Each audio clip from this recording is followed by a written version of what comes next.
대한중앙부동산연구소 김 소장입니다. 오늘은 당근마켓 직거래에 대해서 영상 준비해봤습니다. 기사를 하나 퍼왔는데요. 당근마켓으로 고가 부동산 거래가 꽤나 많이 이뤄지고 있나 봅니다. 2022년 최고가 품목은 인천 중구에서 거래가 이루어진 50억 원짜리 부동산이랍니다. 제주도에 있는 호텔로 알려져 있다고 기사가 나왔는데, 또 참 자존심 상하는 게, 제가 최근에 브라이튼 여의도 브라이튼 N40 하이엔드 아파트 영상을 올렸는데, 기사를 보니까 올해도 1월부터 7월까지 당근 거래 가격 상위 10개 품목 중에 하나가 강남구 논현동의 브라이튼 N40 35억 9,800만 원이라고 합니다.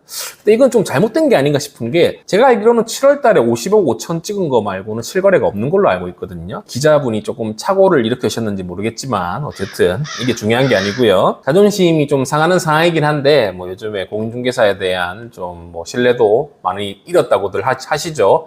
전세 사기에 연루된 사람도 많고, 하는 일 없이 돈을 많이 받아가냐, 몇 마리가 물을 흐려서 그런 인식이 박혀버린 거는 참 안타깝게 생각하지만, 모든 공인중개사들이 나쁜 짓을 하고 다니는 건 아니다. 정말 올바르게 좋은 계약을 체결해 드리기 위해서 열심히 한다. 이 점 알아주셨으면 좋겠고요. 오늘 주제, 당근마켓이나 직거래로 거래했을 때 주의할 사항에 대해서 한번 말씀드려 보겠습니다. 가장 중요한 거는, 집주인이 당근마켓을 통해서 예를 들어서 집을 보러 갔는데 이 집주인이 온전한 집주인인지 확인을 해야 됩니다. 어떻게 확인하느냐?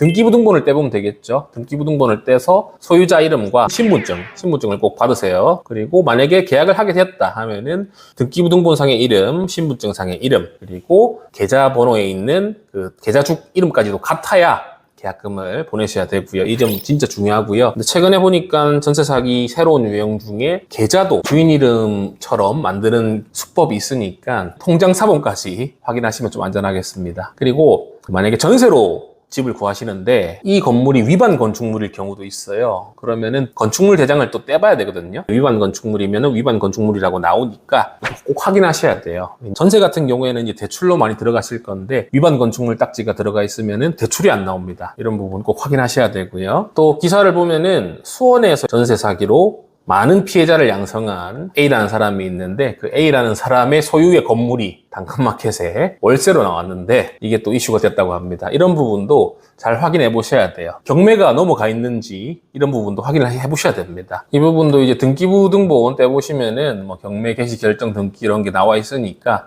그런 거 꼭 확인하시고 계약하시면 되겠고요. 전세 같은 경우에는 아까도 말씀드렸지만 대출을 많이 이용합니다. 전세자금 대출을 받으려면 공인중개사 도장이 들어가 있는 계약서를 가져오라고 하는 경우가 대다수예요. 그러면은 어쩔 수 없이 공인중개사를 깨야 되는 거예요. 대출을 해야 되는데 직거래를 해버리면은 대출이 안 나올 수도 있으니까 이 부분도 체크를 하셔야 됩니다. 그렇다고 직거래를 하시고 계약서만 좀 적어주세요. 20만 원 드릴 테니까 이렇게 하는 경우에는 행정사법 위반이기 때문에, 만약에 그렇게 할 경우에는 행정사나 변호사 이 부분들을 통해서 계약서를 작성하셔가지고 대출을 일으키시면 되겠고요. 그리고 가장 많이 당하는 수법이 이제 신탁등기입니다. 신탁등기는 이름은 내 이름으로 돼 있지만 내가 월세를 줄 권한이 없는 경우가 있는 물건들이 있습니다. 이런 부분을 확인을 하지 않고 계약을 했다가 나중에 보증금을 못 돌려받는 경우도 생기니까요. 이 부분도 꼭 체크를 해보셔야 되겠습니다. 오늘은 당근마켓 부동산 직거래에 대해서 한번 말씀 나눠봤고요. 앞으로도 유익하고 좋은 콘텐츠로 찾아뵙겠습니다.